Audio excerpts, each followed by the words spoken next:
नमस्कार दोस्तों, मेरा नाम है अंशुमन नायक और आप सभी का बहुत बहुत स्वागत है इंडियन डिफेंस न्यूज के डिफेंस टॉक सीरीज में, जहां पर हम रोज नए नए डिफेंस अपडेट्स के बारे में बात करते हैं। तो चलिए देर न करते हुए आज की वीडियो शुरू करते हैं।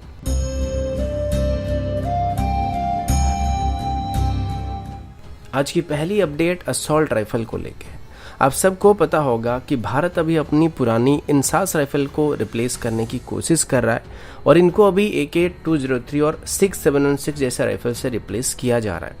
इंसास की बात करें तो इतना इफेक्टिव राइफल नहीं है और इंसास राइफल में काफ़ी सारे दिक्कतें भी सामने आ जाती थी, जैसे कि चलते चलते कभी कभी जैम हो जाता है। तो ये सिचुएशन जंग जैसे हालात में काफ़ी ज़्यादा खतरनाक हो सकते हैं। इसी वजह से अभी भारत की तरफ से इंसास राइफल को जल्दी से जल्दी रिप्लेस करने का फैसला किया गया है और अभी इनको लार्जर अमाउंट में AK-203 से रिप्लेस कर दिया जाएगा।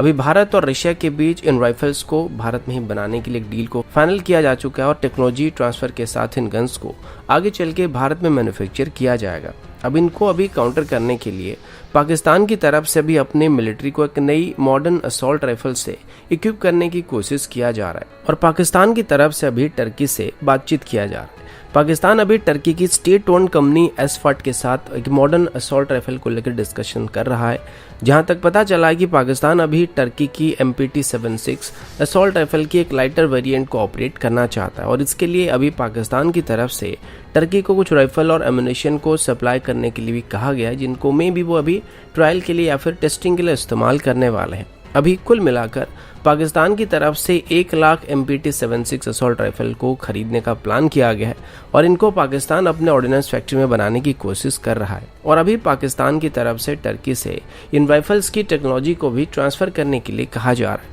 MPT-76 की बात करें तो ये एक हेवियर कैलिबर का राइफल है जो कि 7.62 × 51 mm के राउंड को फायर करता है और इसको आप हमारे 6716 के साथ कंपेयर कर सकते हैं। लेकिन पाकिस्तान इसकी कौन सी वेरिएंट को खरीदना चाहती है क्लियर नहीं है, लेकिन फिर भी अगर पाकिस्तान इसकी 7.62 × 51 mm राउंड वाले वेरिएंट को खरीदता है तो ये हमारे 6716 राइफल स्टैंडर्ड की राइफल होने वाले हैं। अगला अपडेट प्रेडेटर ड्रोन्स को लेके है। पिछले महीने एक रिपोर्ट सामने आया था जिसमें बताया गया था कि इंडियन नेवी की तरफ से अभी US में प्रेडेटर ड्रोन को जल्दी से जल्दी एक्वायर करने के लिए गवर्नमेंट को रिक्वेस्ट किया जा रहा था और गवर्नमेंट की तरफ से अभी इन ड्रोन्स को जल्दी से एक्वायर करने की कोशिश किया जा रहा है, क्योंकि अभी चाइना और पाकिस्तान की तरफ से भारत को जिस तरीके की टू फ्रंट का सामना करना पड़ रहा है, ऐसे में हमें प्रेडेटर जैसे ड्रोन की काफ़ी ज़्यादा ज़रूरत पड़ने वाली है, क्योंकि चाइना के पास पहले से आर्म ड्रोन मौजूद हैं और वो पाकिस्तान को इन ड्रोन को सप्लाई कर रहा है, जबकि हमारे पास अभी तक कोई भी डेडिकेटेड आर्म ड्रोन मौजूद नहीं है, जिस वजह से अभी जल्दी से इन ड्रोन्स को हासिल करने की कोशिश किया जा रहा है। अभी अगर प्रेडेटर ड्रोन की बात करें तो अभी कुल मिलाकर ऐसे 30 ड्रोन को खरीदने का फैसला किया गया है, जिनकी कीमत लगभग $3 बिलियन होने वाला और इसमें से हमारे तीनों सर्विस में 10-10 ड्रोन को ऑपरेट किया जाएगा। अभी दिसंबर में ही भारत और US के बीच एक 2+2 लेवल की मीटिंग को अरेंज किया जाएगा, जिसमें हमारे डिफेंस मिनिस्टर और हमारे एक्सटर्नल अफेयर मिनिस्टर अपने अपने US काउंटरपार्ट के साथ मुलाकात करने वाले हैं और इसी बीच प्रेडेटर ड्रोन को लेके भी डिस्कशन होने की उम्मीद किया जा रहा है, क्योंकि अभी फॉर्मली दोनों देशों की गवर्नमेंट की तरफ से प्रेडेटर ड्रोन को खरीदने के लिए और बेचने के लिए क्लियरेंस दिया जा चुका है और नेवी की तरफ से अभी डिफेंस एक्विजिशन काउंसिल की तरफ से क्लियरेंस मिलने का इंतजार किया जा रहा है। अगला अपडेट इंडियन एयरफोर्स की तरफ से है। 2018 में इंडियन एयरफोर्स की तरफ से एक स्वार्म ड्रोन कंपटीशन को आयोजित किया गया था, जिसमें इंडियन स्टार्टअप कंपनी पार्टिसिपेट कर रहे थे और अपनी टेक्नोलॉजी को वहां पे पेश कर सकते थे और पिछले 3 सालों से कंपटीशन चलता आ रहा था और अभी इसमें 3 फाइनल कंटेंडर बचे हुए हैं। इसमें से 2 कंपनियों को अभी इंडियन एयरफोर्स की तरफ से फॉर्मल कॉन्ट्रैक्ट भी दे दिया जाएगा, जो कि इंडियन एयरफोर्स के लिए सर्विलेंस, अटैक या फिर इलेक्ट्रॉनिक वॉरफेयर ड्रोन को मैन्युफैक्चर करने वाला और सप्लाई करने वाले हैं। इसमें से सबसे पहले तो new space research and technology आगे चल रही है, जिसको इंडियन एयरफोर्स की ही एक फॉर्म ऑफिशियल के द्वारा बनाया गया है और हाल ही में इंडियन आर्मी की तरफ से new space research and technology को लगभग $15 मिलियन का कॉन्ट्रैक्ट भी दिया गया था। 2018 में इंडियन एयरफोर्स की तरफ से जिस कॉन्टेस्ट को शुरू किया गया था उसका नाम मेहर बाबा स्वार्म ड्रोन कंपटीशन रखा गया था और इसमें इंडिजिनसली ड्रोन को डेवलप, डिजाइन और मैन्युफैक्चर करने पर जोर दिया जा रहा था। अभी जो 3 कंपनियों को यहाँ पे फाइनली शॉर्टलिस्ट करके रखा गया है, इनमें से new space research and technology को स्वार्म आर्किटेक्चर अवार्ड से सम्मानित किया गया है, दिल्ली टेक्नोलॉजी यूनिवर्सिटी और अदानी डिफेंस को कम्युनिकेशन आर्किटेक्चर अवार्ड से सम्मानित किया गया है और दक्ष अनमैन्ड सिस्टम को ड्रोन आर्किटेक्चर अवार्ड से सम्मानित किया गया है। कुल मिलाकर 2018 में जब इंडियन एयरफोर्स की तरफ से मेहर बाबा कॉन्टेस्ट को आयोजित किया गया था, इसमें 154 कंपनी की तरफ से पार्टिसिपेट किया जा रहा था, जिसमें से पहले राउंड में 54 कंपनियों को शॉर्टलिस्ट किया गया था, फिर दूसरे राउंड में 20 कंपनियों को और उसके बाद आखिरी राउंड में अभी 3 कंपनियों को शॉर्टलिस्ट किया गया है। अगला अपडेट भारत और पाकिस्तान को लेके है। इसी साल की फरवरी के महीने में भारत और पाकिस्तान के बीच सीज फायरिंग को लेकर एक एग्रीमेंट को साइन किया गया था, जिसके बाद एलओसी में कोई भी फायरिंग एक्टिविटी नहीं किया गया था और ना ही पाकिस्तान की तरफ से कोई घुसपैठ कराने की कोशिश किया जा रहा था।